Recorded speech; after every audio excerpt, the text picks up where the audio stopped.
ലേഖ നമ്പൂതിരിക്ക് മലയാളത്തിന്റെ മഹാനടന്റെ ചികിത്സാ സഹായം. വൃക്കദാനത്തിലൂടെ കേരളത്തിന് അഭിമാനമായ ലേഖ നമ്പൂതിരി അപകടത്തെ തുടർന്നാണ് രോഗാവസ്ഥയിലായത്. കോഴിക്കോട്ടെ സ്വകാര്യ ആശുപത്രിയിൽ ചികിത്സയിൽ കഴിയുകയാണ് ലേഖ നമ്പൂതിരി ഇപ്പോൾ. അപരിചിതന് വൃക്കദാനം ചെയ്തപ്പോൾ ലേഖ നമ്പൂതിരി ആദ്യം നാടറിഞ്ഞു. സ്വീകർത്താവ് തന്നെ അന്യമതസ്ഥനെന്ന് അപമാനിച്ചപ്പോൾ നാട് ലേഖയ്ക്കൊപ്പം നിന്നു. വൃക്കദാനത്തിന് ശേഷം രോഗിയായ ലേഖയ്ക്ക് കൈത്താങ്ങാകുകയാണ് നല്ല മനസ്സുകളിപ്പോൾ. ലേഖയ്ക്ക് സഹായവുമായി മമ്മൂട്ടി അടക്കമുള്ളവർ എത്തി. ശസ്ത്രക്രിയയ്ക്ക് തൊട്ടുമുൻപേ മമ്മൂട്ടി ഫോണിൽ സംസാരിച്ചപ്പോൾ ലേഖയ്ക്ക് സന്തോഷം. നമസ്കാരം. ഒരുപാട് സന്തോഷം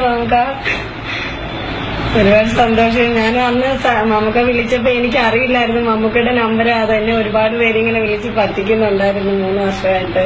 ഇത് സ്വപ്നമാണോന്നോ ഇപ്പൊ എനിക്ക്, ഇത് യാഥാർത്ഥ്യമാണോ എനിക്ക് വിശ്വസിക്കാനേ പറ്റുന്നില്ല. മമ്മൂട്ടി വൈകാതെ നേരിട്ടെത്തുമെന്ന് അദ്ദേഹത്തിന്റെ ഉടമസ്ഥതയിലുള്ള പതഞ്ജലി ഗ്രൂപ്പ് MD ജ്യോതിഷ് കുമാർ പറഞ്ഞു. ആദ്യം ഈ ഒരു സഹായത്തേക്ക് ഞാൻ പ്രത്യേകം പറഞ്ഞു എന്നും പറയും. ആദ്യം അവരുടെ ആരോഗ്യം ശരിയാവട്ടെ.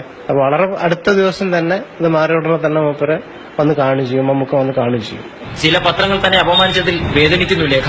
ചെയ്ത നല്ല കാര്യത്തെ അഭിനന്ദിച്ചില്ലെങ്കിലും തന്നെ മോശക്കാരിയാക്കരുതെന്നാണ് ലേഖയുടെ അപേക്ഷ. S. രാംകുമാർ, മാതൃഭൂമി ന്യൂസ്, കോഴിക്കോട്.